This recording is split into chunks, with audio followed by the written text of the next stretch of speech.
अस्सलाम वालेकुम स्टूडेंट्स। वालेकुम अस्सलाम सर। वालेकुम सलाम।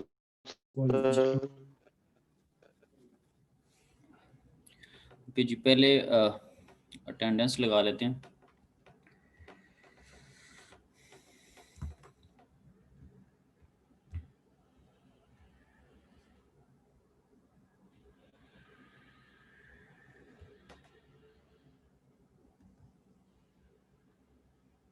अस्सलाम वालेकुम सर। वालेकुम अस्सलाम।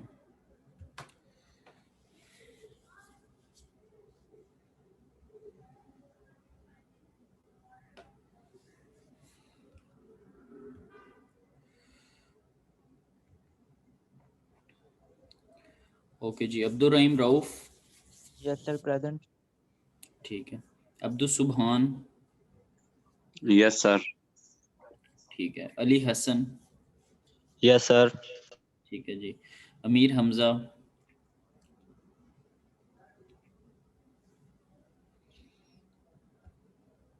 अमीर हमजा नहीं है। ओके जी। आसिफ रहमान। Yes sir. ठीक है। दानियाल अली। Present sir. ठीक है जी। इत्तिशाम। Present sir. ठीक है जी। फिरोज अहमद खान। Present sir. ठीक है। हमील जफर। सर। ठीक है। हुमैर अनवर। Present sir. ठीक है जी। मियां मोहम्मद उमैर। Yes sir. ठीक है। मोहम्मद आसिफ मजीद। Yes sir. ठीक है जी। मोहम्मद जुनेद असलम। ठीक। मोहम्मद तैयब। तैयब नहीं है। मोहम्मद अबू बकर आजम।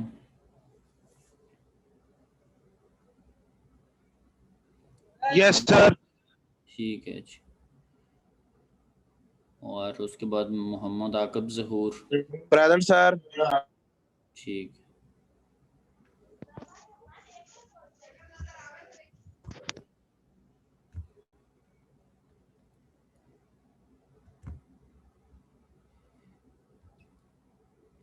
एक मिनट।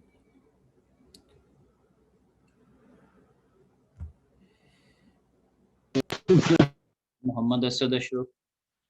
Present sir. ठीक। मोहम्मद बिलाल बाबर। Present sir. ठीक है। मोहम्मद बिलाल जुनैर अजहर। प्रेजेंट। एक बिलाल जुनैर। ठीक है। मोहम्मद हुसनैन। Yes sir. ठीक है। Yes sir. मोहम्मद सईद। मोइज। मोइज नहीं है जी। हो गया। Mohammad present Rehan. Sir. Yes sir. ठीक है। मोइज। रेहान ताहिर। Yes sir. ठीक है। मोहम्मद शाहजेब इशफाक। Present sir. ठीक है। Mohammad Usman. Yes sir present. ठीक है। मुकर्रब अहमद। Present sir. ठीक है जी।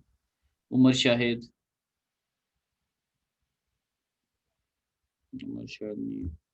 रजा फैज। ठीक है। रजा।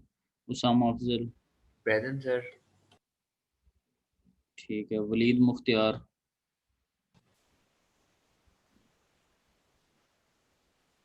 वलीद आया था अभी नजर। अच्छा जी। ठीक है। वलीद। जैद इश्तियाक। Present sir. ठीक। चलें जी। को ड्यूरिंग द अटेंडेंस तो नहीं किसी ने ज्वाइन किया? सर मोहम्मद तैयब अच्छा। 006। एक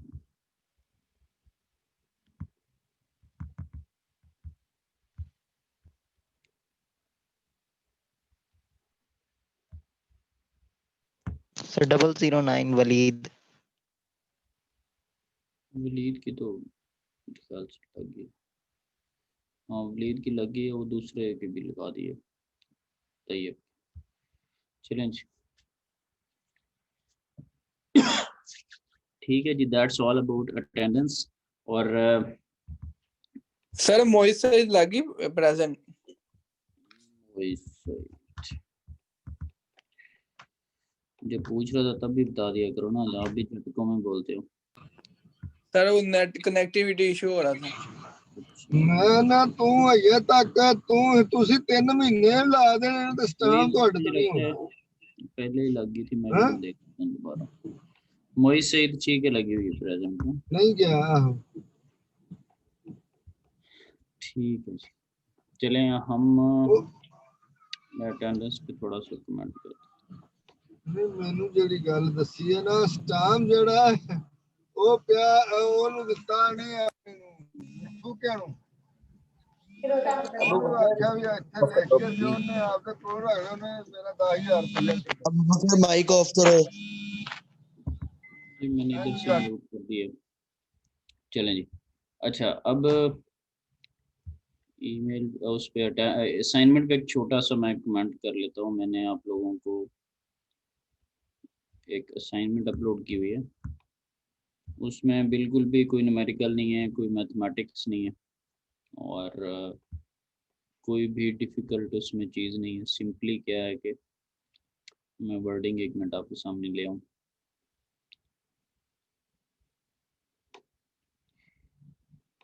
ये वो जब हम वर्डिंग पढ़ेंगे तो होपफुली कोई तकरीबन 80-70% आपके माइंड में वैसे उसका आंसर आ जाना। उम्मीद है कि आपके सामने LMS का ये पेज ओपन होगा, ये जिस पे मैंने हाईलाइट किया होगा डिस्कस द इम्पैक्ट। नज़र आ रहा है आप सबको LMS का पेज? Yes sir. ठीक है, तो उसके ऊपर लिखा हुआ discuss the impact of thermal energy solutions on environment and sustainable development. ठीक है, सो अब इसमें क्या सबसे पहला वर्ड है डिस्कस का। तो डिस्कस का क्या मतलब होता है, ये सबको आइडिया है कि उन्होंने एक्सप्लेन करना है या डिस्कस करना है या जो कुछ भी करना है। स्टिल अगर इसका आइडिया नहीं तो स्टिल दे कैन सर्च के क्या मतलब होता है। फिर है कि इम्पैक्ट क्या है थर्मल एनर्जी सॉल्यूशंस का। एक सिंपल एनर्जी सॉल्यूशंस होते हैं, थर्मल एनर्जी सॉल्यूशंस जब आप हीट वगैरह या इस तरह की चीज़ें बीच में इंक्लूड करते हैं कि जिसमें थर्मल का कॉन्सेप्ट आए। ठीक है, क्योंकि फॉर एग्जांपल अगर हाइड्रो इलेक्ट्रिसिटी का कॉन्सेप्ट है वाटर टू इलेक्ट्रिसिटी तो उसमें थर्मल का कॉन्सेप्ट नहीं आता। ठीक है, वहाँ पर हीट का कॉन्सेप्ट नहीं आ रहा। सो जहाँ पर आ रहा है उसकी बात हो रही है। Discuss the impact of thermal energy solutions on environment and sustainable development. एक तो एनवायरनमेंट के ऊपर देखना है और फिर डेवलपमेंट के ऊपर क्या उनके इम्पैक्ट्स हैं। डेवलपमेंट के अंदर भी फर्दर सस्टेनेबल को आपने सर्च करना है कि सस्टेनेबल वर्ड का क्या मतलब होता है। तो थर्मल एनर्जी के जो पॉसिबल सॉल्यूशंस होते हैं या जो यूज़ हो रहे हैं या यूज़ किए जाते हैं और हम भी इससे फेमिलियर हैं कि थर्मल एनर्जी जो सॉल्यूशंस हैं वो यूज़ किए जाते हैं। फॉर एग्जांपल गाड़ी को अगर आपने अगर सफ़र करना है तो उसके लिए हम कोई ना कोई व्हीकल यूज़ करें और उसमें क्या चीज़ें यूज़ हो रही हैं। या फॉर एग्जांपल कहीं पे इलेक्ट्रिसिटी लेनी है तो वहाँ पर कहीं पे हम यूज़ करें, कहीं पे हम मैकेनिकल काम लेने के लिए। तो खैर वी ओवरऑल फेमिलियर कि क्या हो क्या रहा है चीज़ें, तो ये हमने चीज़ें करनी। वर्डिंग वगैरह में या किसी चीज़ में कोई इशू तो नहीं किया, तो उस पर जब लिख रहे होंगे आप बुक से हेल्प ले सकते हैं, आप इंटरनेट से हेल्प ले सकते हैं, लेकिन जब लिखना है तो फिर अपनी वर्डिंग में लिखना है। क्योंकि अगर क्विज जहाँ पर कॉपी हो जाए वहाँ पे असाइनमेंट की कॉपी होने के चांसेस बढ़ जाते हैं। तो कॉपी बेस्ड मटेरियल नहीं करना, आपने उसको अपनी वर्डिंग में लिखना। आप आइडिया कहीं से भी ले सकते हैं, आप डिस्कशन कर सकते हैं, आइडिया लेने में कोई इशू नहीं होता। लेकिन ये कि जब उसको लिखना है तो अपनी वर्डिंग में उसको लिखना है, ताकि उसको जब मैं रीड आउट कर रहा हूँ तो मुझे महसूस भी हो कि इन्होंने अपनी वर्डिंग में लिखा है।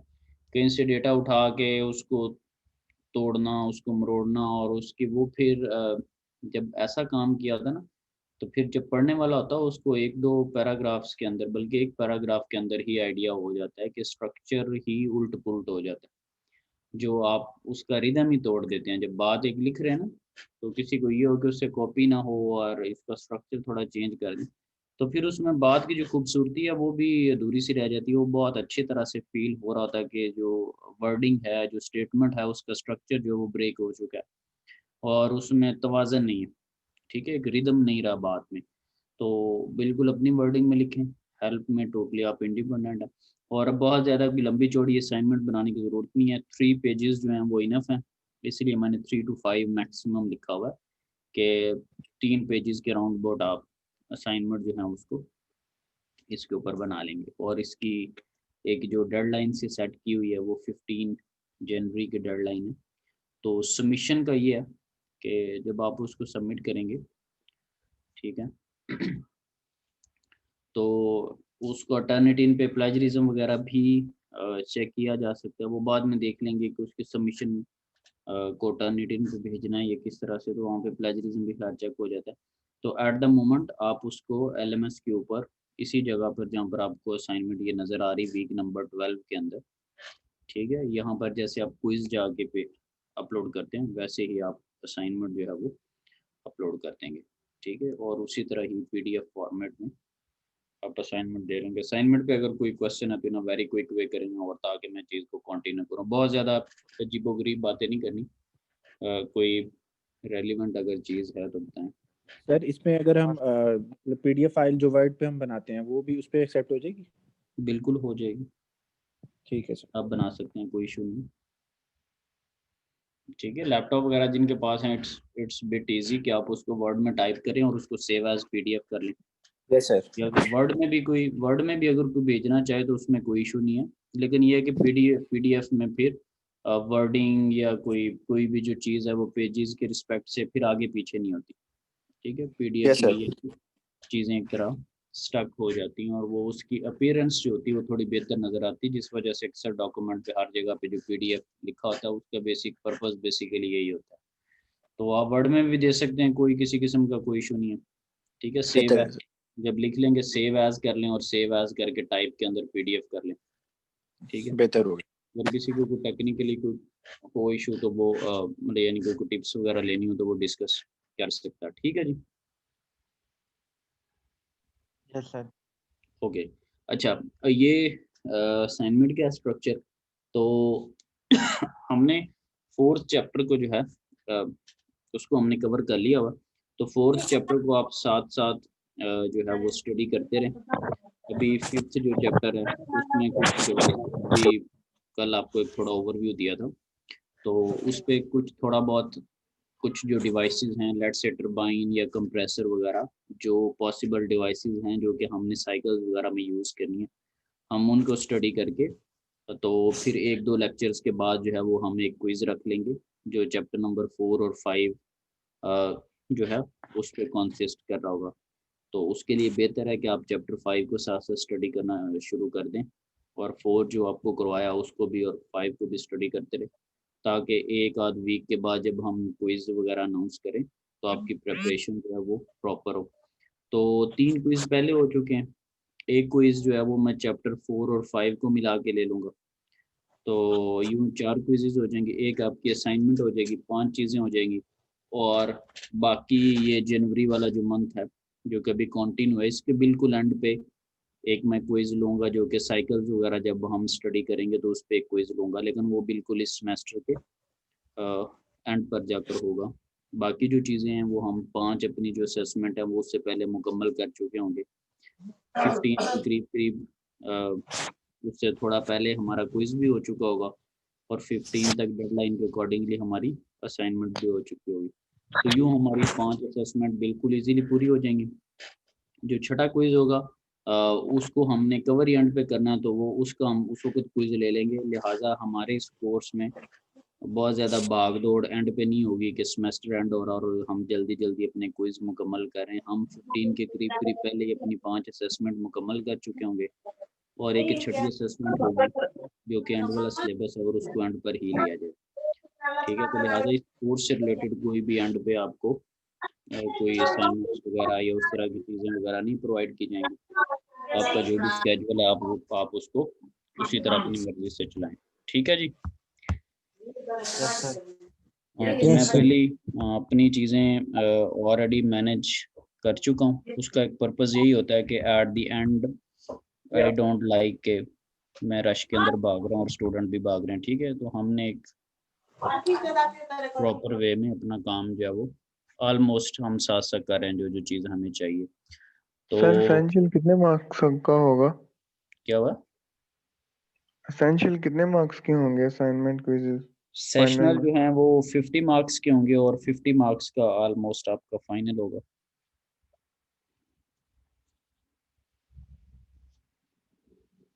फिफ्टी मार्क्स के सेशनल और 50 मार्क्स का फाइनल, ये एक रफ सी एस्टिमेशन है सो फॉर। ठीक है, और उस 50 सेशनल में हमने 6 असेसमेंट ली होंगी, हमने 60 मार्क्स लिए होंगे और 60 का हम 50% निकाल लेंगे। वो साफ ज़ाहिर थ्रू सॉफ्टवेयर ही होगा सारी चीज़ें। तो 6 असेसमेंट है, 10-10 नंबर की सारी हैं, और उसका फर्दर जो है वो एंड पे सॉफ्टवेयर के थ्रू 50% ले लिया जाएगा और 50% ऑलमोस्ट फाइनल का। That is the rough estimation. ठीक है,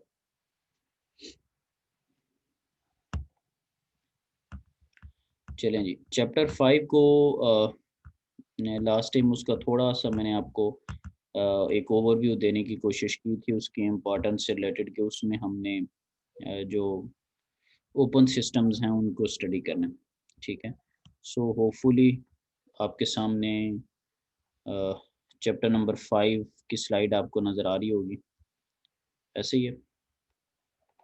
यस सर। ठीक है जी। सो उसमें बुक का नेम और बड़ी प्यारी प्यारी चीज़ें लिखी हूँ। खैर, सो उसका जो नेम है that is mass and energy analysis of control volumes. हाँ जी, असद अशरफ कोई क्वेश्चन है?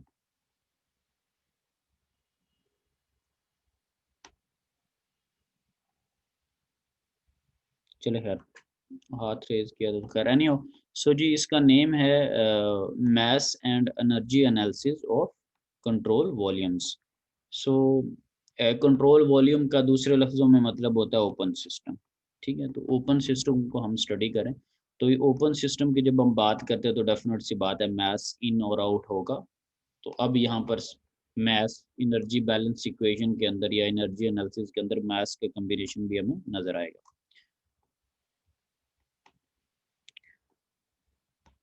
ओके जी, सो इसमें बहुत इन अ क्विक वे हम पहले तो कंजर्वेशन ऑफ मास प्रिंसिपल पढ़ लेंगे कि मास जो इन आउट होता है, जैसे एनर्जी कंजर्वेशन प्रिंसिपल होता है in out is equal to change, यहाँ पर भी mass in out is equal to mass की चेंज को हम स्टडी कर लेंगे।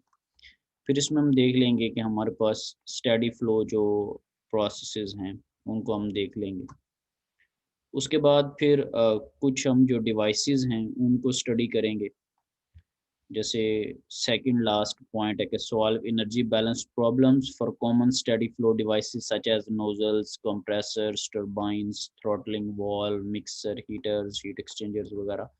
तो इन डिवाइसेस के ऊपर हमने कुछ जो न्यूमेरिकल है उनको करने हैं। तो बिफोर दैट हम एनर्जी बैलेंस इक्वेशन को थोड़ा गो थ्रू कर लेंगे, क्योंकि चैप्टर नंबर 4 के अंदर मैथ्स इन आउट नहीं था, यहाँ पर है। तो वी विल सी कि उसका क्या इफेक्ट पड़ा है हमारे पास इक्वेशन के ऊपर, और once the equation is ready फिर हम इन डिवाइसेस के ऊपर उसको अप्लाई करना शुरू कर देंगे।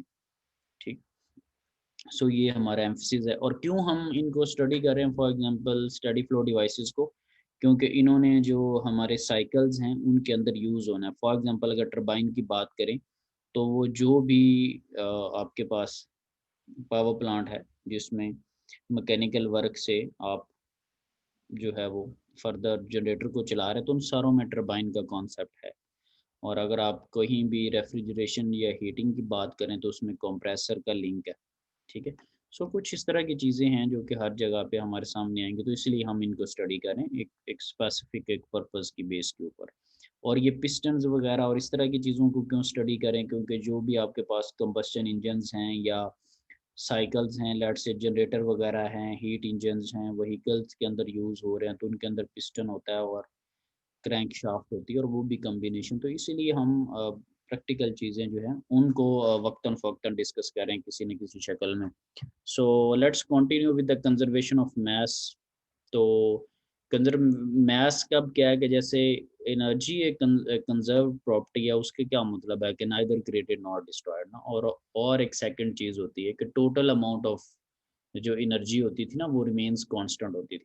क्योंकि साफ ज़ाहिर है जब आप कह रहे हैं कि neither created not destroyed, that means के टोटल अमाउंट उसकी सेम रहेगी, वो बस शेप चेंज करेगी। तो लाइकवाइज मास भी जो है, मास like energy is conserve property मतलब क्या है कि it can not be created not destroyed during a process. कोई भी जो प्रोसेस है उसके अंदर मास जो इन आउट होगा वो इज इक्वल टू मास की चेंज आ जाएगी, mass in minus mass out is equal to change in mass. तो ये है। और क्लोज सिस्टम्स जो कि चैप्टर नंबर हमने 4 के अंदर पढ़ा, उसके अंदर मास इन आउट नहीं होता था, मास कांस्टेंट रहता था, लिहाजा मास इन माइनस मास आउट को हमने उसमें ज़ीरो लिया हुआ था, चेंज जो थी वो ज़ीरो थी, इसलिए हमने इक्वेशन के अंदर कभी भी मास को शामिल नहीं किया। तो ये एक वजह थी। यहाँ पर करेंगे, ये कंट्रोल वॉल्यूम है, उसके अंदर मास इन आउट हो सकता है। फॉर एग्जांपल यहाँ पर मुझे एक इक्वेशन एक लिखी हुई नज़र आ रही कि mass is conserved even during chemical reactions. अब ये हाइड्रोजन और ऑक्सीजन का एक केमिकल रिएक्शन है और उसके अंदर हमारे पास वाटर जो है वो एज अ रिजल्ट हमें मिल रहा है। तो उसके अंदर कुछ मेंशन किया हुआ है कि 2 kg हाइड्रोजन के हैं, 6 kg ऑक्सीजन के हैं और 16 kg, so in total 18 kg आपको वाटर मिला है। तो ये मज़ीद उस बात को जो है वो थोड़ा मज़ीद कॉन्क्रीट किया जा रहा है, थोड़ा स्ट्रॉन्ग किया जा रहा है कॉन्सेप्ट्स को, कि इवन दो के केमिकल रिएक्शंस के अंदर भी वो कंजर्व प्रॉपर्टी है और वो नाइदर क्रिएटेड नॉट डिस्ट्रॉयड वाला कम्बिनेशन वहाँ पर भी चल रहा है। सो अगर मैथ्स को देखें तो अब एनर्जी बैलेंस जब आप इक्वेशन लिखते हैं तो उसके अंदर हमारे पास उसका फॉर्मूला क्या होता है, E in minus E out is equal to delta E. तो इन और आउट में हीट की वजह भी हो सकती है, वर्क भी और मास भी। तो लिहाजा यहाँ पर हमारे पास क्या मेंशन है कि अब अगर जब आपने ये कहना है कि मास जो है वो कोई ना कोई एनर्जी कैरी किया हुआ है, इसकी मैं बिल्कुल आगाज में आपको एग्जांपल दिया करता था कोल्ड और हॉट वाटर की। तो कोल्ड वाटर की अगर आप कम टेम्परेचर के ऊपर प्रॉपर्टी टेबल्स में जाएं तो आपको इंटरनल एनर्जी कम मिलती है वाटर वगैरह के। अगर किसी टेबल में आप पहुंचे तो जब आप टेम्परेचर किसी ज़्यादा टेम्परेचर पे देखें तो वहाँ पर आपको इंटरनल एनर्जी भी ज़्यादा मिलेगी। दैट मीन्स कि मास जो होता है वो एनर्जी कैरी किया होता है। तो उसके लिए हमारे पास एक फॉर्मूला जो है कि उसने कौन सी एनर्जी कैरी किया था, अगर उसको देखना हो कि मास एम और एनर्जी जो है वो कंजर्व प्रॉपर्टीज़ हैं, तो E is equal to M C square का फॉर्मूला जो है वो यूज़ किया जा सकता है, जिसमें C जो है वो स्पीड ऑफ लाइट है। ठीक है, लेकिन हम जब एनर्जी बैलेंस के अंदर मास को यूज़ कर रहे होंगे तो इस फॉर्मूले का जो यूजेज है वो बहुत कम होगा। हम कुछ और जो चीज़ें हैं उनको स्टडी कर रहे होंगे। लेकिन ये है कि ये फॉर्मूला हमने 9 से 12 क्लास के अंदर भी कहीं ना कहीं हमने पढ़ा हुआ। अब जब हम बात करते हैं अब इस चीज़ को आगे थोड़ा लेके चलते हैं, मैथ्स की हमने बात कर ली कि मैथ्स।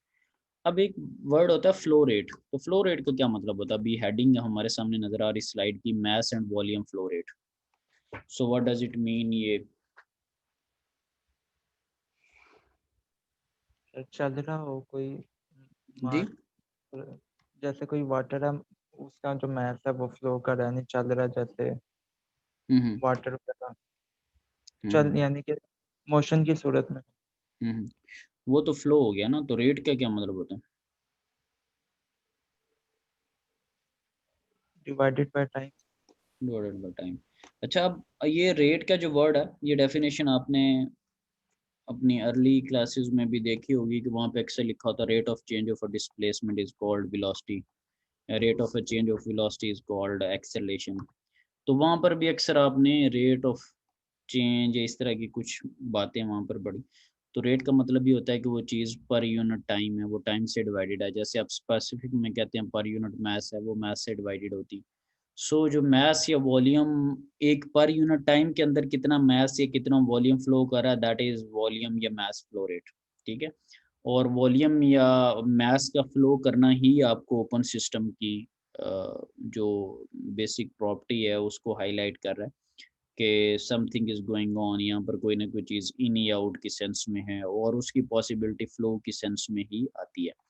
यहाँ पर अगर हम देखें तो हमारे पास लेट से कोई एक पार्टिकल है और उसके साथ कोई वी एन का कॉम्बिनेशन लगा हुआ है, जो उसकी नॉर्मल उसका कंपोनेंट जो बनता है। वेक्टर्स वगैरह में अक्सर आपने देखा होगा कि कोई भी चीज़ जब मूव कर रही होती है तो उसकी एक सर्टेन डायरेक्शन होती है, लेकिन अगर आप और वो डायरेक्शन किसी भी तरफ हो सकती है, फॉर एग्जांपल। अच्छा, ये चीज़ें बहुत ज़्यादा यूज़ नहीं होनी, लेकिन चूँकि आगाज़ में हैं और मैं इनका थोड़ा थोड़ा कॉन्सेप्ट आपको सबका ही देता जाऊँगा। अच्छा, इससे पहले अगर मैं देखूँ किसी भी पॉइंट के ऊपर मेरे पास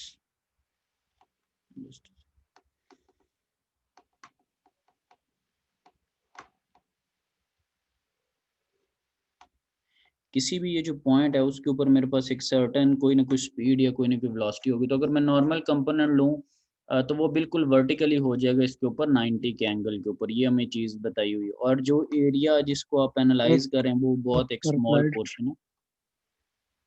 स्क्रीन अनशेयर हो गई है। क्या हुआ? स्लाइड शेयर शेयर नहीं नहीं होती। होगी। स्क्रीन शेयर बंद हो गया? Yes sir. सर एक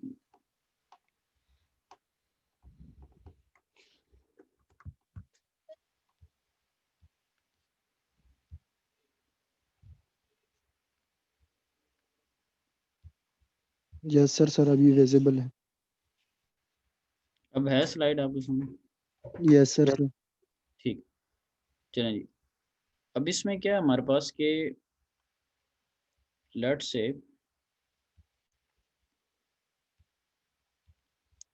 ये आपके पास जी वी है, ठीक है।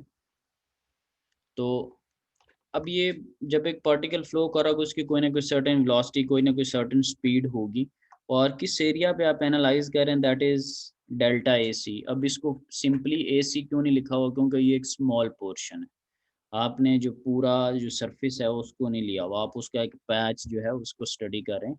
सो डेफिनेट सी बात है वो एरिया क्या होगा? डेल्टा ए सी होगा। लेट्स से मैंने अगर पूरे फुल सरफेस को अगर स्टडी करना है तो मेरे पास उसके लिए इंटीग्रेशन होती है, मैं फिर उसको इंटीग्रेट कर लूँगा और उसमें मुझे आइडिया हो जाएगा कि मैंने फुल सरफेस को लेना है। अगर कम सरफेस को लेना है मैं लिमिट्स वैसे ही सेट कर लूँगा, फुल को लेना फुल वाली लिमिट्स अप्लाई कर लूँगा। सो एट द मोमेंट एक बिल्कुल एक स्मॉल जो पैच है मैथ्स का उसको हम स्टडी करें हम पूरा ओवरऑल, तो इस वजह से यहाँ पे डेल्टा ए सी और ये कुछ चीज़ें बनाई। अब ये एक चीज़ एक फॉर्मूला लिखा हुआ है, सिग्मा एम इसको कह लें, डेल्टा एम इसको कह लें, इज इक्वल टू डेंसिटी,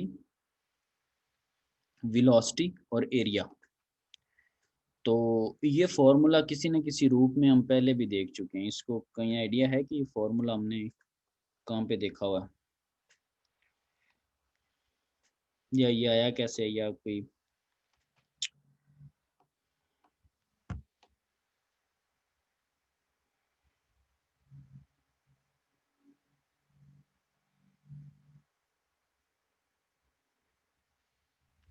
हाँ सेकंड जी। चैप्टर में देखा। सेकंड सेकंड चैप्टर में कहाँ से आया फिर ये, कोई आइडिया? ये आपके पास क्या है, ये एम के ऊपर जो डॉट लगा हुआ इसका क्या मतलब होता है? Sir divided by time. Divided by time वो कह रहे हैं जी। चलिए इधर इसको लिख लेते हैं। डेल्टा एम जी मेरे पास है sigma M divided by delta T वगैरह कि उसको आपने टाइम से डिवाइड किया हो। और मैथ्स का क्या फॉर्मूला होता है डेंसिटी की सेंस में? मैथ्स और डेंसिटी का क्या रिलेशन है?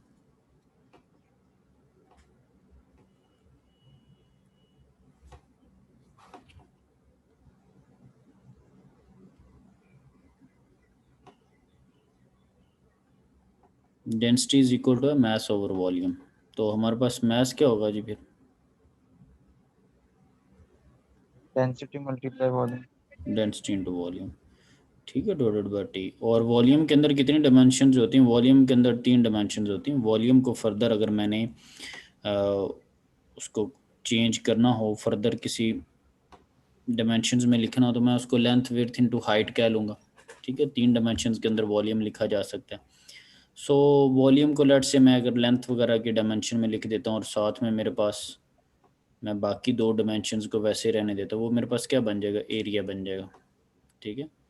सो 2 डायमेंशंस मिला के क्या बना रही हैं? एरिया बना रही हैं। और एक डायमेंशन को मैंने किस सेंस में लिख रही है? लेंथ वगैरह या कोई भी एक डायमेंशन मैंने लिख लिया, ठीक है। क्योंकि सब के साथ डेल्टा एम था, डेल्टा वी था, तो एरिया के साथ भी डेल्टा है मेरे पास, स्मॉल एरिया। सो अब ये जो लेंथ ओवर टाइम है या कोई भी एक डायमेंशन ओवर टाइम, वो किसको ज़ाहिर कर रही होगी? वो स्पीड को ज़ाहिर कर रही होगी, वो वेलोसिटी को ज़ाहिर कर रही होगी। जैसे डिस्टेंस बाय टाइम होता है, वो आपके पास स्पीड को जाहिर कर रहा होता है। सो मैं इसको लिख सकता हूँ डेंसिटी इनटू, और लेंथ ओवर dt को मैं लिख सकता हूँ कि दैट इज स्पीड या वेलोसिटी, और साथ में डेल्टा ए एरिया के कंपोनेंट सारे। सो दैट इज़ अ वे कि हम किस तरह से लिखते हैं। और ये जो चीज़ अभी बता दी ये आप लोगों की फिंगर टिप्स पे होनी चाहिए, ये पहले हम ऑलरेडी डिस्कस कर चुके हैं, ठीक है।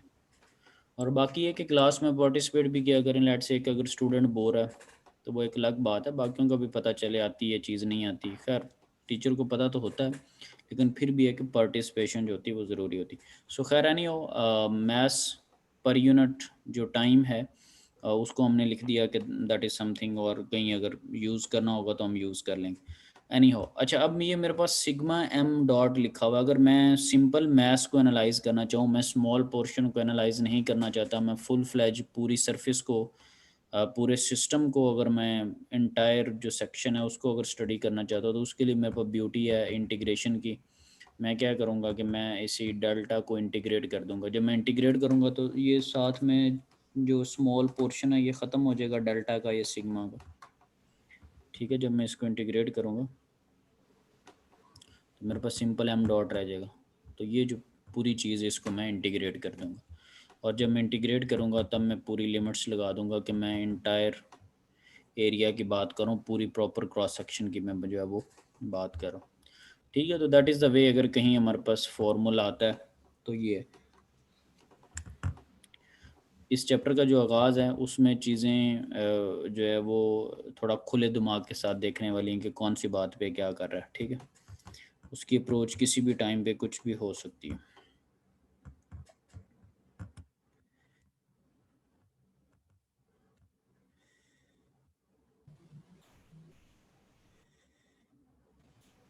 ओके जी, अब इसी तरह ये चीज़ हमने डिस्कस कर लिया। अब इसी तरह एवरेज का कॉन्सेप्ट अब आपके सामने स्लाइड एक चेंज हो चुकी होगी जिसकी हेडिंग है maths and volume flow rate, और Yes, sir. उसमें यस सर। ऐसे। अच्छा, एक चीज़ को मैंने हाईलाइट किया, ये मैंने चीज़ को हाईलाइट किया। अब यहाँ पे पहले जैसे नॉर्मल के उसने आपको कॉन्सेप्ट बताया, कहीं जगह पर एवरेज का कॉन्सेप्ट यूज़ करना शुरू कर देगा। अब एवरेज में क्यों इंटरेस्टेड है उसकी भी एक टेक्निकल रीज़न है। फॉर एग्जांपल आप कोई भी पाइप अगर लेते हैं जिसके अंदर वाटर फ्लो कर रहा है, कोई भी चीज़ फ्लो कर रही है, तो पाइप के जो सरफेस है उसके साथ जो वाटर फ्लो कर रहा होता है उसको आपको पता है रेजिस्टेंस का सामना होता है। जो पाइप की वॉल है, जो दीवार है, जो पाइप की कंस्ट्रक्शन है जिस तरह की, उसके साथ साथ जो वाटर जा रहा है वो उसकी वॉल्स के साथ टकराता हुआ जा रहा है, उसकी जो स्पीड है वो रिड्यूस मिलेगी। जो मिडल में पार्टिकल फ्लो कर रहे हैं उनको किसी भी ऐसा उस तरह वॉल्स की रेजिस्टेंस का सामना नहीं है, उनकी स्पीड वहाँ पर या वेलोसिटी वहाँ पर क्या होगी, हाई होगी, ठीक है। और जो साथ साथ हैं बिल्कुल उनको बहुत कम उनकी होगी। तो जैसे जैसे वो वॉल से अवे होते जाएंगे उनकी वेलोसिटी या स्पीड आपको ज़्यादा मिलती जाएगी।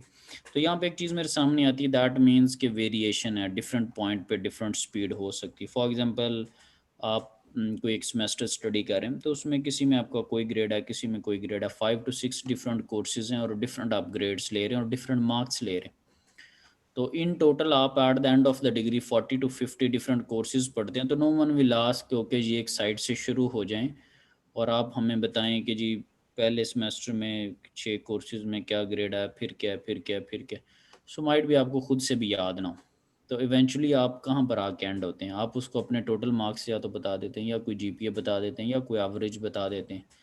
तो वो सारी चीज़ों का आपको कंबाइन इफेक्ट बता दिया जाता है, ठीक है। नो डाउट अगर किसी का 3 है तो लाजमी नहीं है कि उसका हर कोर्स में 3 है, किसी में उसका 4 भी आएगा, किसी में 3.7 भी आएगा, किसी में उसका 2 जो है वो 3 भी आया होगा। तो इन एवरेज में हम सो दैट्स वाई अगर कहीं पर वो एवरेज स्पीड में इंटरेस्टेड है तो दैट मीन्स के स्पीड मुख्तलिफ पॉइंट पे उसको मुख्तलिफ मिल सकती है, और लिहाजा कहीं पर हमें नॉर्मल या एवरेज या इस तरह की वर्ड नज़र आए तो हमें उसके बारे में कोई बहुत ज़्यादा परेशानी की ज़रूरत नहीं, पर्पज़ ओरिएंटेड चीज़ें हैं जो कि यूज़ हो रही हैं। सो जब ये चीज़ों को हम करते हैं तो फिर एवरेज के लिए अगर मैंने लेट से एवरेज को कैलकुलेट करना हो तो आपको आइडिया है कि आप क्या करते हैं कि आप सारे सब्जेक्ट्स के मार्क्स को या तो प्लस कर लेते हैं, या अगर सारी स्पीड्स हैं तो उनको प्लस कर लेंगे, और डिवाइडेड बाय टोटल आप Number of कर देते हैं। तो इसमें भी क्या है, इसमें भी सबसे पहले क्या है कि इंटीग्रेट हो रहा है ना, तो इंटीग्रेट क्या कर रहा है, लेट से आपके पास 8 से 10 डिफरेंट स्पीड्स हैं, तो इंटीग्रेशन की लिमिट क्या बता रही होती है कि लेट से जी 0.1 से लेके 0.10 तक सारों को इंटीग्रेट कर दो, सारों को सम अप कर दो। लेट से जी आपके पास मार्क्स हैं एक में 80, 70, 30, 40, तो ये इंटीग्रेशन सारी चीज़ों को समीशन की तरफ लेके जा रही है, और divided by total, so divided by total. तो ये उसने हमें बता दिया कि लेट से अगर कहीं पर मैं एवरेज को यूज़ करता हूँ तो वो मेरे पास किस तरह से होगा। इसी तरह प्रीवियस पिछली स्लाइड का फॉर्मूला कि m dot is equal to density into V average और इंटू ए सी, ना यहाँ पर मैस के साथ स्मॉल पोर्शन है और ना ही एरिया के साथ स्मॉल पोर्शन है। दैट मीन्स कि आप होल को पूरे को जो वो स्टडी करें। अगेन इसी तरह ये मेरे पास एक फॉर्मूला लिखा हुआ है m dot is equal to density into V के ऊपर डॉट है, तो सिंपल m का फॉर्मूला, सिंपल मैथ्स का फॉर्मूला होता है mass is equal to density into volume. तो जब आप m के ऊपर डॉट लगाएंगे तो वॉल्यूम के ऊपर भी डॉट आ जाएगा, ठीक है। जब आप m के ऊपर डॉट लगाएंगे तब आपके पास वॉल्यूम के ऊपर भी डॉट आ जाएगा। तो कहीं पर हमें ये वाला जो फॉर्मूला है वो भी देखने को मिल सकता है, तो इस तरह की भी कुछ चीज़ें हो सकती हैं। और उसके अलावा ये इधर एक वॉल्यूम फ्लो रेट वाला लिखा हो, क्योंकि मास फ्लो रेट को हमने डिस्कस किया, इस तरह वॉल्यूम फ्लो रेट को भी हम डिस्कस कर सकते हैं। तो वॉल्यूम फ्लो रेट का फॉर्मूला क्या होता है जी, कि सिंपल जो वॉल्यूम होता है उसमें 3 डायमेंशंस होती हैं, ठीक है। सो जब आप वी डॉट की बात करते हैं तो इसका मतलब है वॉल्यूम डिवाइडेड बाय टाइम, या तीनों डायमेंशंस को आपने टाइम से डिवाइड कर दिया। तो ये भी ऊपर भी आपको बताया था, 2 डायमेंशंस एरिया होंगी, तीसरी डायमेंशंस डिवाइडेड बाय टाइम किसको जाहिर करी, वेलोसिटी को। सो वी डॉट किसके इक्वल है, वेलोसिटी इनटू एरिया के इक्वल है, ठीक है। Yes sir.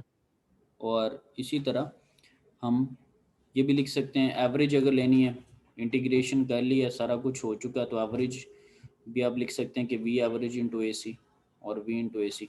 तो सिंपल क्या है कि volume flow rate is equal to velocity into area, या स्पीड इंटू एरिया, डिपेंड करता है कि आप डायरेक्शंस को भी ले रहे हैं, वेक्टर है, स्केलर है, क्या चीज़ें, ठीक है। तो ये कुछ फार्मूलाज हैं जो कि अभी आपने देखा है कि 2 स्लाइड्स के ऊपर ही डिफरेंट अप्रोचेस थी, लेकिन बेसिक कॉन्सेप्ट वही है, जिसको भी देखें वो चीज़ कवर अप हो जाती है। एनी हो जी, ये सारे छोटे छोटे इसलिए पढ़ रहे हैं कि ये किसी अगर इक्वेशन के अंदर लिखा हो तो वहाँ पर हम इसको नहीं डिस्कस करेंगे कि जी कैसे आ गया, यहाँ पर हमने इन चीज़ों को डिस्कस कर लिया। अब ये बिल्कुल एक सिंपल सी चीज़ के कंजर्वेशन ऑफ मास प्रिंसिपल क्या होता है आपके सामने, उम्मीद है कि एक स्लाइड के अंदर एक टब सा बना हुआ है और उसके अंदर वाटर है पिंक से कलर में। तो अब ये बिल्कुल आसान चीज़ है कि मास इन आ रहा है 50 kg नल से आ रहा है और 30 kg ड्रेन आउट हो रहा है, 50 kg आया और 30 kg ड्रेन आउट हो गया, तो बाकी टब के अंदर कितना बचेगा, ये चेंज कितनी होगी, 20 से 20 की ना। तो यही एनर्जी प्रिंसिपल होता था, E in minus C out is equal to delta E, और यही मैथ का फिनोमेना है कि mass in minus mass out is equal to delta M, ठीक है। सो हम क्या चीज़ स्टडी कर रहे हैं कि मैथ इन और आउट जो है वो चेंज के इक्वल है, या दूसरे लफ्ज़ों में हम क्या स्टडी कर रहे हैं, मैथ इन आउट जो है वो चेंज के इक्वल है। CV का टर्म यहाँ पे यूज़ हो रहा है, तो CV से क्या मुराद है, CV लिखा हुआ है छोटा सा सब्सक्रिप्ट के अंदर, कंट्रोल वॉल्यूम, ठीक है, ओपन सिस्टम की बातें हो रही। Yes sir. ओके जी, हम डेल्टा को इस तरह से भी लिख सकते हैं और हम डेल्टा को इस तरह से भी लिख सकते हैं, और हम m को इस तरह से भी लिख सकते हैं। पिछली स्लाइड में जो देखा है कि m इज इक्वल टू, हम इंटीग्रेट करते हैं डेंसिटी इनटू dv के साथ, ठीक है। तो किसी भी वे में हम सॉरी मास जो रेट है m डॉट उसको मेंशन कर सकते हैं। ओके जी, अब नेक्स्ट स्लाइड पे देखते हैं कि हमारे पास क्या चीज़ है। तो ये एक छोटा सा जो कॉन्सेप्ट था, मैथ्स की वजह से जो पॉसिबल चेंजेस आनी थी या फॉर्मूलाज के अंदर जो थोड़ी बहुत चीज़ें इंक्लूड होनी थी, उनको हमने पढ़ने की कोशिश की है।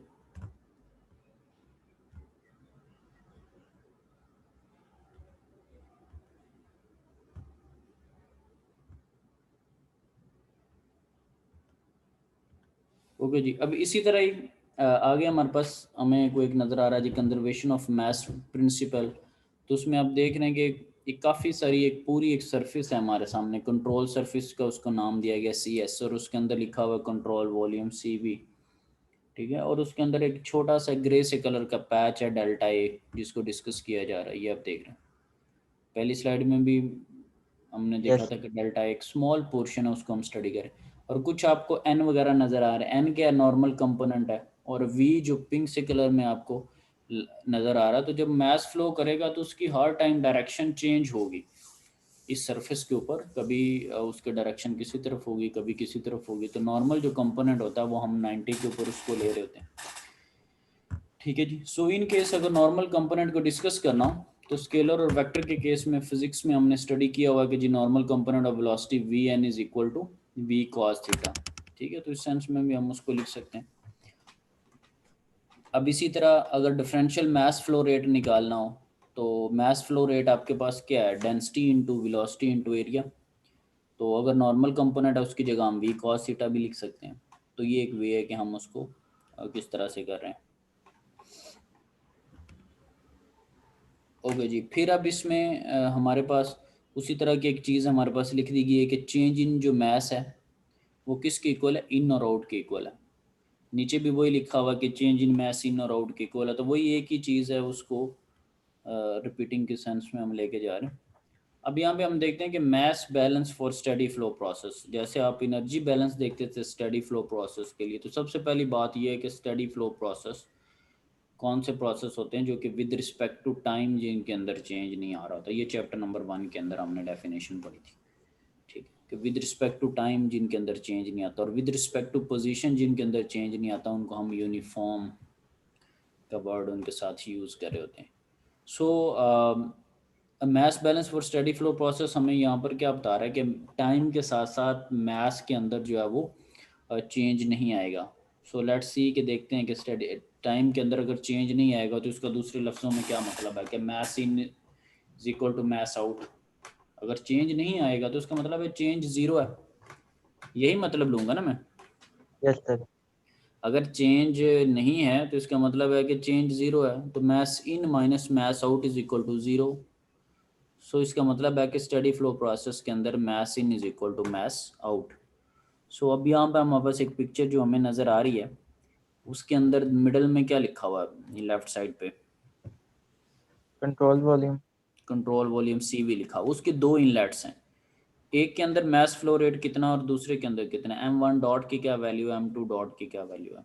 M1 की 2 किलोग्राम पर सेकंड और M2 की 3 किलोग्राम पर सेकंड। ठीक है, तो जो आउट हो रहा है वो आपके पास 5 kg है, तो जो इन हुआ है वो आउट हो रहा है। तो इसका मतलब है with respect to time change नहीं आया, with respect to time change नहीं आया। नो डाउट कि इन भी चीज़ हुई है, आउट भी हुई है, ओपन सिस्टम ही है, लेकिन डिवाइस कौन सी है, स्टेडी फ्लो प्रोसेस के। With respect to time change नहीं आया। 24/7 यही करेक्टरिस्टिक्स हैं जो कि मुझे नज़र आ रही। समझ रहे बात को। Yes sir yes sir. So उसमें हमने कह दिया कि मैथ्स इन, इसकी इंपॉर्टेंस मैंने उस वक्त भी आपको बताई थी कि जो साइक्लिक प्रोसेस होते हैं, जो पावर प्लांट्स होते हैं, वो with respect to time change नहीं होते। लेट्स से मॉर्निंग में कुछ और पावर प्रोड्यूस कर दी, आफ्टरनून में कुछ और पावर प्रोड्यूस कर दी, या इवनिंग में कुछ और पावर बना दी। तो ऐसी बात नहीं है। एक सर्टन एक रेटिंग्स के ऊपर जो भी डिवाइस है वो उसी तरह ही चल रही है, ठीक है। डिवाइस के मुख्तलिफ जगह पर वैल्यू मुख्तलिफ हो सकती हैं। फॉर एग्ज़ाम्पल अगर यहाँ पर देखें तो एक रास्ते से 2 kg पर सेकेंड आ रहा है, एक रास्ते से 3 kg पर सेकेंड आ रहा है, ठीक है। लेकिन हमेशा ऐसा ही कम्बिनेशन है, 2 और 3 का कम्बिनेशन, और 5 ही आउट हो रहा है, और इन टोटल 5 इन हो रहा है, ठीक है। तो मुख्तलिफ जगह पर वैल्यू तो मुख्तलिफ हो सकती है, लेकिन विद रिस्पेक्ट टू टाइम उन जगह पर वही वैल्यू हमें मिल रही है। तो इसीलिए अब इक्वेशन के अंदर देखें, इक्वेशन के अंदर डेल्टा गायब हो गया। इक्वेशन क्या बन गया हमारे पास, mass in is equal to mass out. तो ये क्यों हुआ है, बता तो मैंने दिया है, अब आप मुझे समरी बताएं कि मैथ्स इन और मैथ्स आउट क्यों इक्वल हो गए? क्योंकि सर इनमें चेंज नहीं आ रहा with respect to time. Change नहीं आ रहा विद रिस्पेक्ट टू टाइम, ठीक है। और टोटल अमाउंट ऑफ मैथ्स जो है वो, ठीक है, does not change with time. So मैं चेंज अब नहीं आ रहा, डेल्टा एम जब ज़ीरो होगा तो मैथ्स इन आउट आपस में क्या हो जाएंगे, इक्वल हो जाएंगे। तो जब हम मल्टीपल इनलेट्स और मल्टीपल आउटलेट्स यूज़ करते हैं ऐसा भी हो सकता है। यहाँ पर देखें इनपुट साइड पे कितनी इनलेट्स हैं, 2 दो इनलेट्स, सर। और आउटपुट साइड पे एक है, ठीक है। सो ये उसी को लिख दिया कि m1 dot is equal to m2 dot, और अगर फर्दर उनको एलैबोरेट करें तो डेंसिटी और वेलोसिटी और एरिया। अब यहाँ पे बड़ी इंपॉर्टेंट चीज़ एक लिखी हुई, many engineering devices such as nozzle, diffuser, turbines, compressors and pump involve a single stream, only one inlet and one outlet. तो टर्बाइन के केस में क्या होता है कि उसके ब्लेड्स के ऊपर लेट से कोई चीज़ आके हिट की, वो स्टीम भी हो सकता है, स्टीम पावर प्लांट के केस में, हाइड्रो इलेक्ट्रिसिटी के केस में वाटर आके हिट करेगा, गैस टर्बाइंस के केस में गैस आके हिट करेगी। तो उसके अंदर क्या है, एक इनलेट होती है, एक ही आउटलेट होती है। नोजल में भी ऐसा, एक तरफ से पानी जाता है और दूसरी तरफ से निकल जाए। ऐसे नहीं है कि नोजल के अंदर दो दो तरफ से वाटर जा रहा हो या आगे दो तरफ से निकल रहा हो। ऐसे देखा कभी घरों के आगे जो गार्डनिंग होज के आगे नोजल होती है, सिंपल क्या होता है कि पाइप के आगे अटैच की जाती है, यस सर। ठीक, और बैक साइड से उसके एरिया ज़्यादा होता है, आउटलेट साइड से उसके एरिया कम होता है। तो सिंगल इनलेट सिंगल आउटलेट के सेंस में।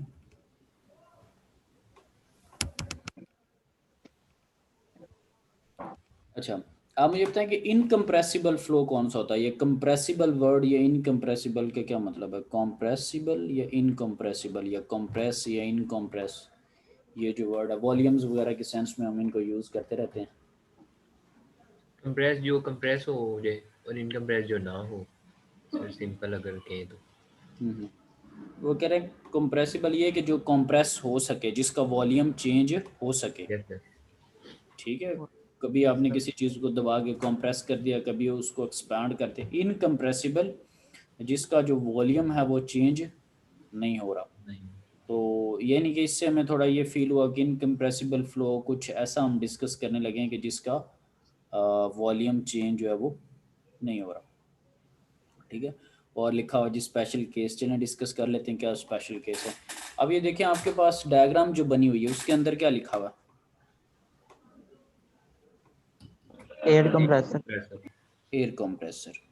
तो इससे मुझे कुछ यूं महसूस हो रहा है कि एयर को कंप्रेस शायद ये करे, एक साइड से एयर एंटर हो और उसको कंप्रेस करे और दूसरी साइड से हमें कंप्रेस्ड एयर मिल जाए, और इसी वजह से शायद इसने कंप्रेसर लगाया हुआ। आपके ख्याल में भी कुछ ऐसा ही होगा? Yes sir. Yes sir. ठीक है। Yes sir. तो चलें देखने की कोशिश करते हैं कि इसकी इनलेट से जो मैस इन हो रहा है, इसकी जो इनलेट से मैस इन हो रहा है उसका मैस फ्लो रेट की वैल्यू क्या है? 2 किलोग्राम पर सेकंड। सर वो सेम रही है 2 किलो। ठीक है। और वॉल्यूम फ्लो रेट की वैल्यू क्या है V1 डॉट की? 1.4। ठीक है, 1.4 क्यूबिक मीटर पर सेकेंड।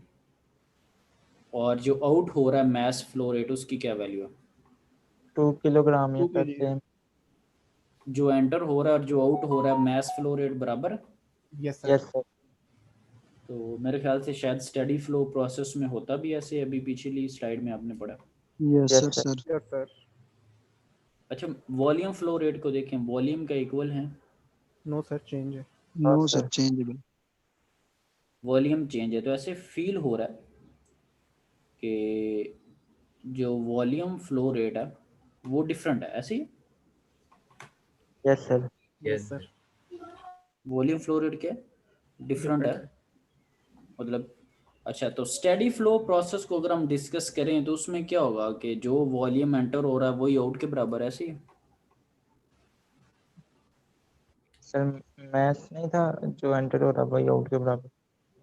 वो तो मैस फ्लो रेट हो गया ना। अगर मैंने वॉल्यूम फ्लो रेट को कहना तो मैं क्या कहूँगा? वॉल्यूम इन बराबर वॉल्यूम आउट। वॉल्यूम इन बराबर है वॉल्यूम आउट के। किसी भी चीज़ को अगर मैंने स्टेडी फ्लो कहना है तो वही जो चीज़ है उसका इन आउट के बराबर होगा, तो वो चीज़ स्टेडी बन जाएगी। मैथ्स का वर्ड आएगा, मैथ स्टेडी बन जाएगा। वॉल्यूम का वर्ड आएगा, वॉल्यूम स्टडी बन जाएगा, लेकिन बनता हुआ नजर नहीं आया। डिस्कस कर लेते हैं थोड़ा सा। तो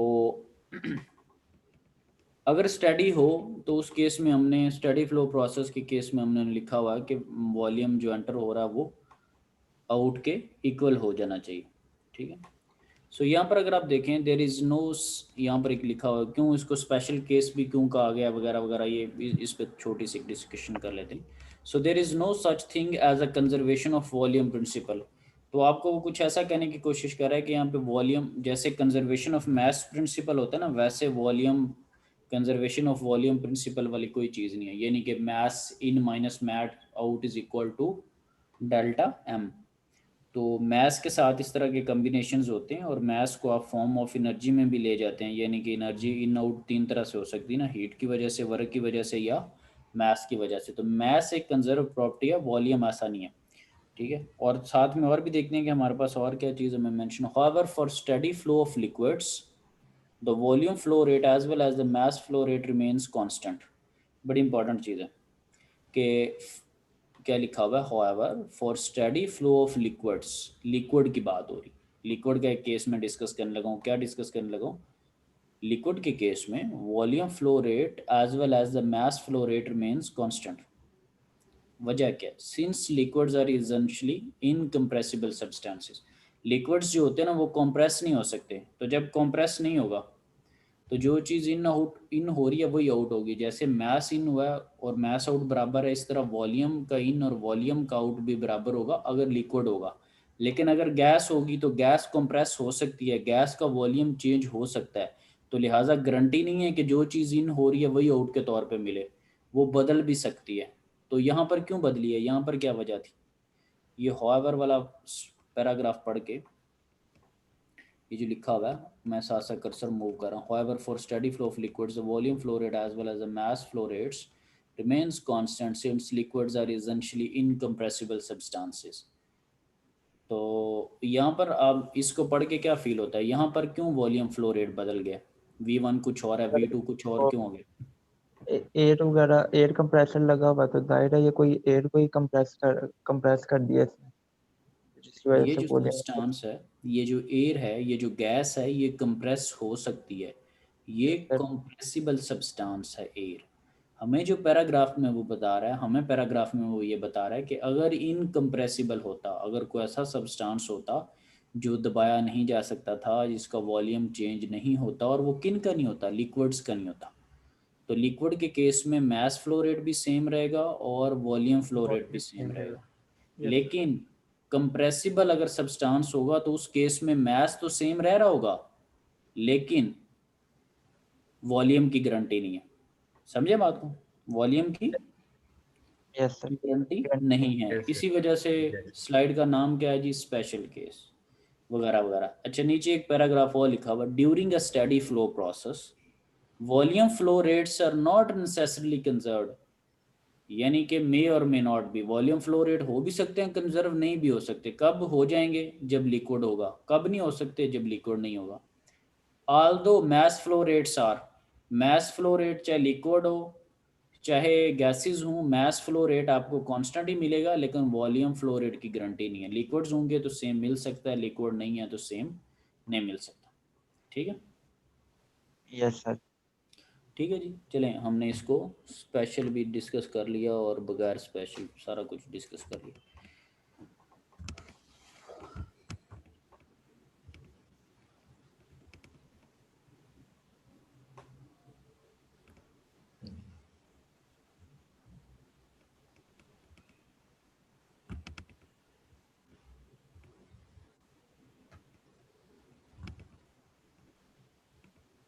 ओके जी, अब आपके सामने कोई एग्जांपल आ रही है नजर? Yes sir.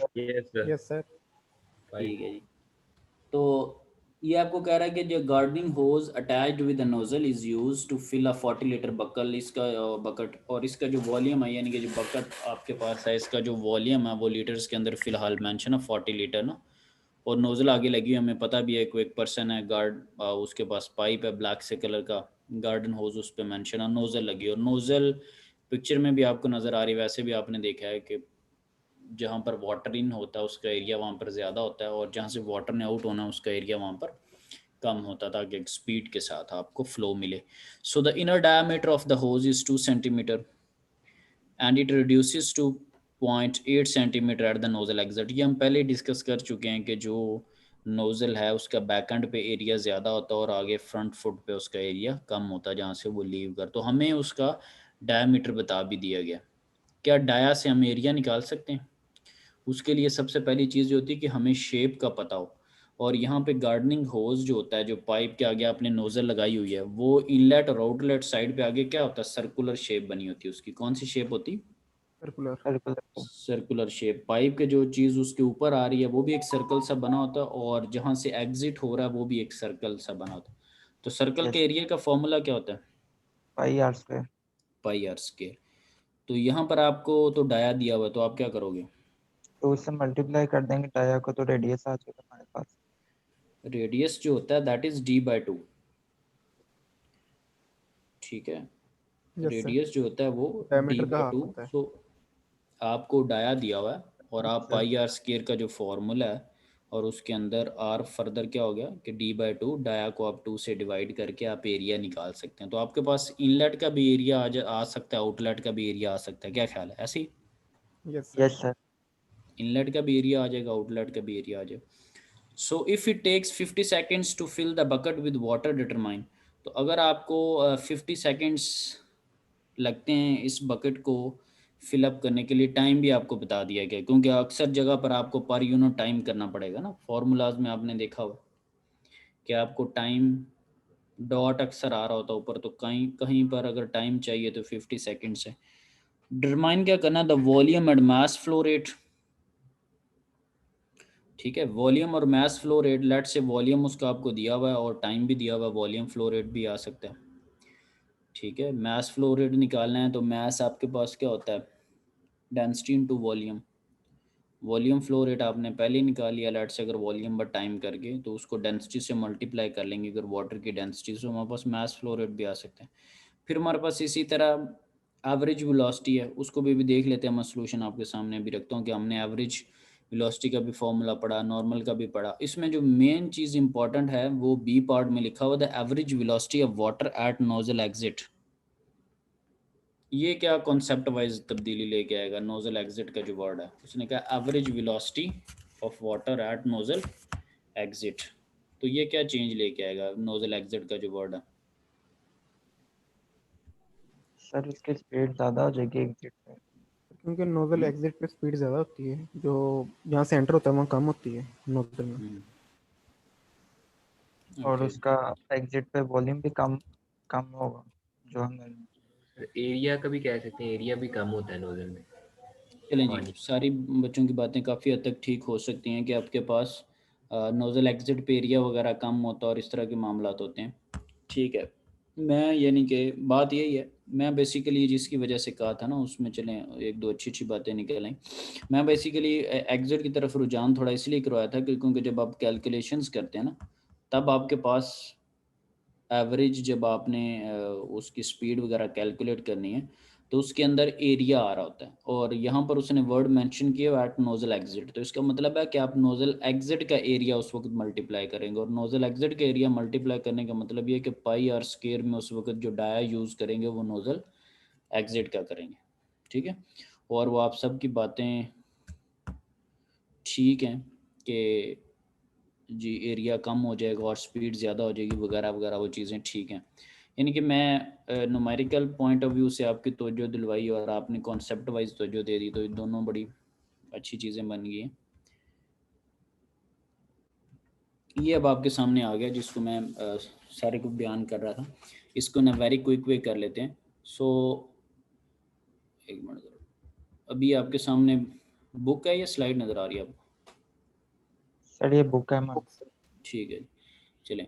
सो अब बुक दिखाने का मकसद ये है कि यहाँ पे मैंने वहाँ पे सॉल्यूशन इसलिए पेश नहीं किया कि ताकि थोड़ा डेटा डिस्कस कर लें. डिस्कस हमने कर लिया, एक ओवरव्यू ले लिया कि व्हाट्स गोइंग ऑन. अब भी ना क्विक वे इसको कर भी लेते हैं. वॉल्यूम फ्लो रेट बड़ा इजीली मैं निकाल सकता हूँ. वॉल्यूम फ्लो रेट का मतलब होता है वॉल्यूम बाय टाइम. वॉल्यूम वहाँ पे मुझे दिया हुआ था कि इतने लीटर की बकेट है और ये टाइम है, तो मैं उसके जो लीटर्स है उसको मैं टाइम से डिवाइड कर दूं, ठीक है। तो ये गैलन वैलेंस को छोड़ दें बस, यानी कि क्या हमने किया कि लीट वॉल्यूम को टाइम से डिवाइड कर दिया। और फिर मैंने मास फ्लो रेट का आपको बताया। मास सिंपल क्या होता है, mass is equal to density into volume. तो अगर आप एम डॉट की बात करेंगे तो दूसरी तरफ भी किसी न किसी पे तो डॉट आएगा, so M dot is equal to density into volume dot. और वॉल्यूम वाला जो वॉल्यूम फ्लो रेट है वो आप पहले ही निकाल चुके हैं, वॉल्यूम बाय टाइम, तो आपके पास मास फ्लो रेट भी आ जाए। सेम इसी तरह जब आप बात करते हैं एवरेज वेलोसिटी वगैरह की, इस तरह की जो चीज़ें आपने कैलकुलेट करनी है, तो उस सूरत में मेरे पास क्या होता है कि मेरे पास फॉर्मूला है volume flow rate is equal to velocity. इसको मैं VEL इसलिए लिख रहा हूँ ताकि आपको पता चल जाए कि ये वेलोसिटी है। Velocity into area, volume flow rate का क्या फॉर्मूला होता है, वेलोसिटी इनटू एरिया। तो आपने क्या निकालना, आपने वेलोसिटी निकालनी है, ये आपने फाइंड आउट करनी है एट नोजल एग्जिट। और ये वॉल्यूम फ्लो रेट जो है वो आप पहले ही फाइंड आउट कर चुके हैं यहाँ पर। और ये जो एरिया है वो कौन सा एरिया, वो एग्जिट का एरिया है, क्योंकि जब मल्टीप्लाई करना है, जब रेडियस लेना है तो रेडियस एग्जिट का लेना है, ठीक है। रेडियस जब लेना है तो किसके लेना है, एग्जिट का लेना है, क्योंकि एग्जिट भी आपको वहाँ पर बताई हुई है और इनलेट भी बताई हुई है, एग्जिट भी बताई। तो वहाँ पर जो डाया यूज़ करना है वो किसका करना है, एग्जिट का करना है। क्योंकि सर्कुलर शेप थी तो एरिया क्या हो गया, पाई आर स्क्वायर। सो ये बस एक कॉन्सेप्ट था, वहाँ पे मैंने आपको सारी डिस्क्रिप्शन बताई, यहाँ पर आपने उसका सोल्यूशन भी देख लिया, ठीक है। तो ये एक बिल्कुल एक सिंपल वे में बस चीज़ें थी। सो स्लाइड की तरफ वापस आए थे, चलें जी, ये उसका था सोल्यूशन वगैरह।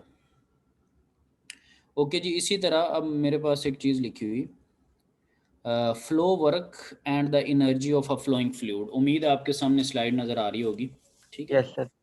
सो सबसे पहले चीज़ लिखा flow work and the energy of a flowing fluid.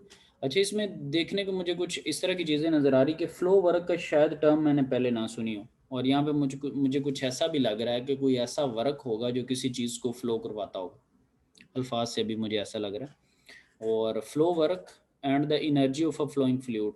अब फ्लूइड जो है अगर कोई फ्लो कर रहा है तो उसको सपोज करते हैं कि जी कोई भी चीज़ जब फ्लो करती है तो आपके ख्याल में क्या उसके पीछे कोई ना कोई फोर्स होगी या वो खुद से फ्लो करती रहती है, क्योंकि कुछ चीज़ें हमें रुकी हुई मिलती हैं, कुछ फ्लो करती हुई मिलती हैं। तो आपके ख्याल में जो चीज़ फ्लो कर रही होती है उसके पीछे बैक एंड पे कोई ना कोई फिनोमिना होता है, कोई ना कोई एनर्जी, कोई ना कोई फोर्स होती है, या बस वो अब्रप्टली ही काम कर रही होती है? सर फोर्स होती है, कोई ना कोई फोर्स होती होगी, क्योंकि डेफिनेट सी बात है हम इस कोर्स में एनर्जी और उसके मैकेनिज्म को बड़ा क्लोजली ऑब्जर्व करें, यानी कि कोई ना कोई चीज़ ऐसी है जो कि इट फील्स लाइक कि किसी चीज़ को पुश कर रही है, यस सर। ठीक है, और वो चीज़ जो है वो फ्लो कर रही। सो आपके ये कोई भी फ्लूइड ऐसी होता है, तो आपके थोड़ा आसानी के लिए उसने पता है क्या काम किया, उसने एक इमेजिनरी पिस्टन यहाँ पे बना दिया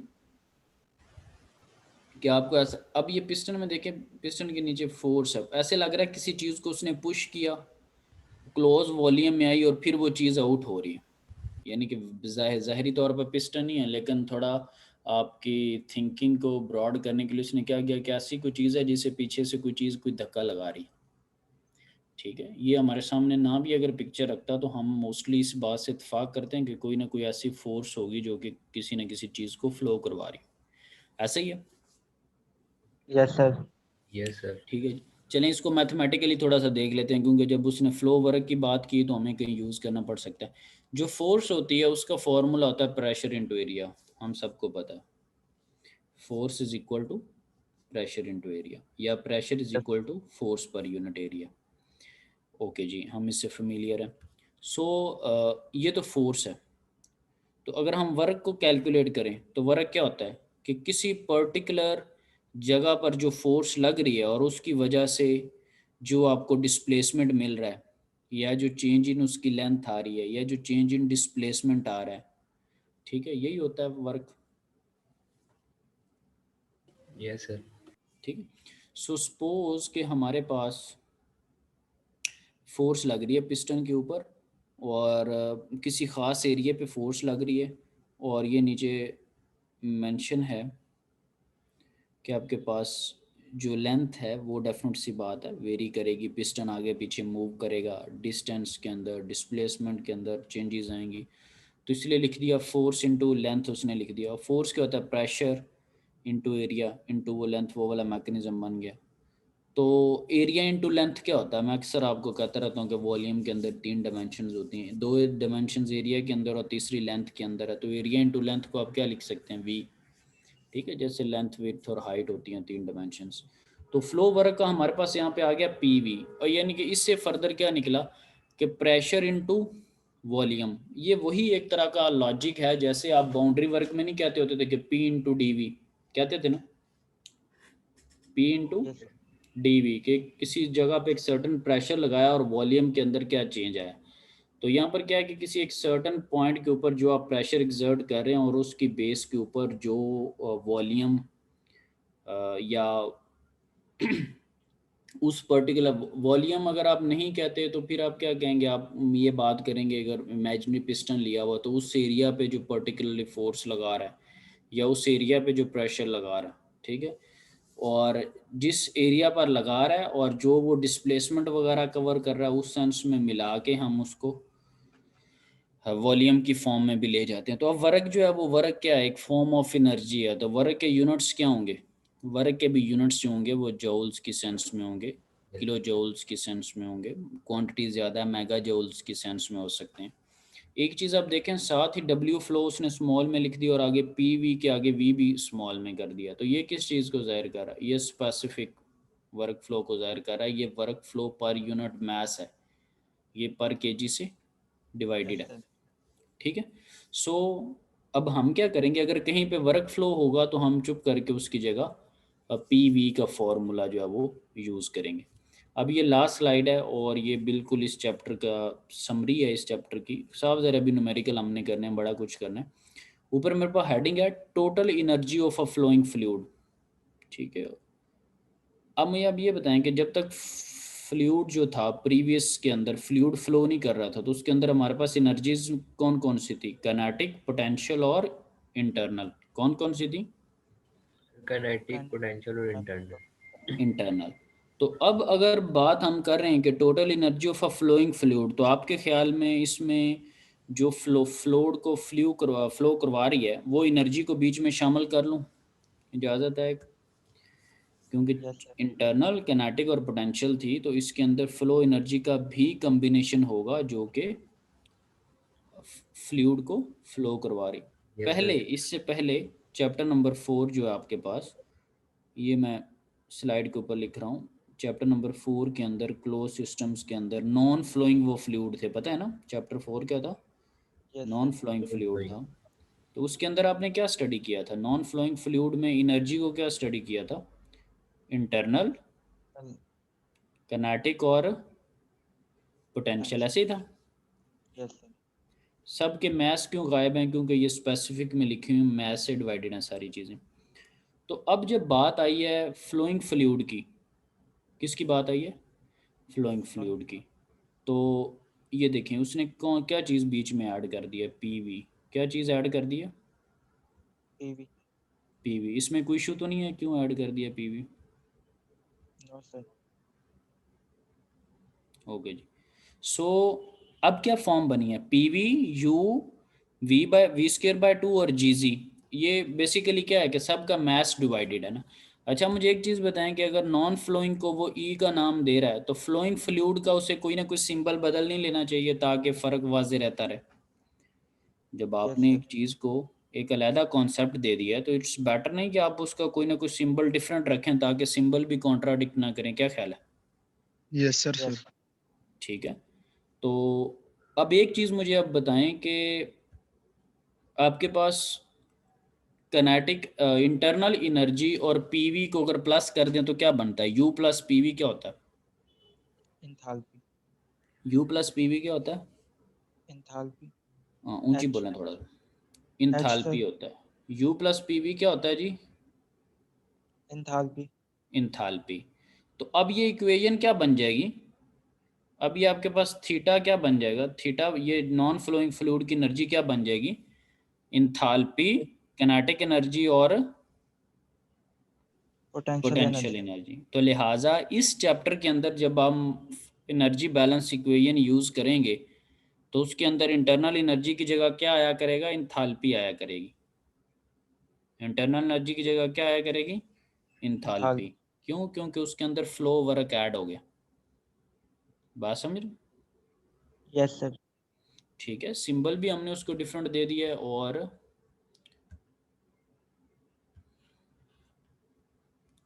जस्ट अ सेकंड, इस स्लाइड में तो किसी को कोई इशू नहीं जी? क्यों हमने कुछ कर दिया या कुछ ऐसा वैसा? ये जो स्लाइड सामने है। No sir.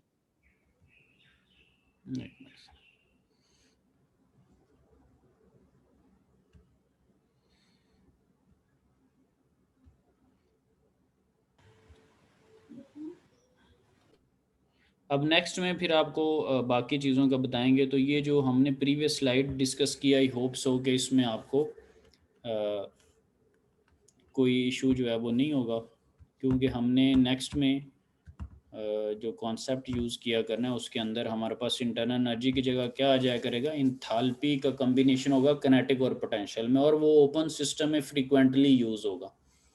ठीक है, U+P भी हो जाया करेगा। तो आगे हम अगला, ये जहाँ तक मैंने अभी पढ़ाया इसको एक दफ़ा आप लाजमी गो थ्रू करें, ताकि आपको जो थोड़े बहुत कॉन्सेप्ट्स हैं वो आपकी फिंगर टिप्स पे हो जाएं। आगे अब मैंने यानी कि जो अगला लेक्चर मैंने 5th चैप्टर पे देना है उस पर मैंने 2-3 डिवाइसेस के ऊपर, साफ ज़र एक टरबाइन के ऊपर न्यूमेरिकल को करवाऊँगा, कोई कंप्रेसर के ऊपर करवाऊँगा, तो उसमें फिर रिदम बना होगा। ठीक है, तो लिहाजा इसमें फिर कोई किसी को यूँ ना लगे कि क्या हो रहा है, साफ ज़र है वो एक एक्सेलरेशन के साथ हमने जो है वो कोई 2-3 डिवाइसेस को जो साफ ज़र है वो डिस्कस करना है। तो ये एक बैकग्राउंड थी, एक था कि कैसे हमने अपनी चीज़ों को डेवलप करना है। तो 4th और 5th चैप्टर को साथ साथ स्टडी करना शुरू कर दें, ताकि आप लोग जो क्विज़ है उसको बेहतर अंदाज में अटेम्प्ट कर सकें। ठीक है जी, कोई क्वेश्चन वगैरह है तो इन वेरी क्विक वे कर लें। और बाकी असाइनमेंट का जो कहा हुआ है उसको फोकस करें, वो एक बड़ी अच्छी अपॉर्चुनिटी है मार्क्स अपने बेहतर करने की। ठीक है, और यकीनन आप उसमें बेहतर मार्क्स ले सकते हैं। सो बी कॉन्फिडेंट और उसको अच्छे वे में करने की कोशिश करें। ठीक है जी, कोई इशू वगैरह तो नहीं, क्वेश्चन वगैरह को? No sir. सर। चलें जी, जज़ाकल्लाह। अल्लाह हाफिज़। यस।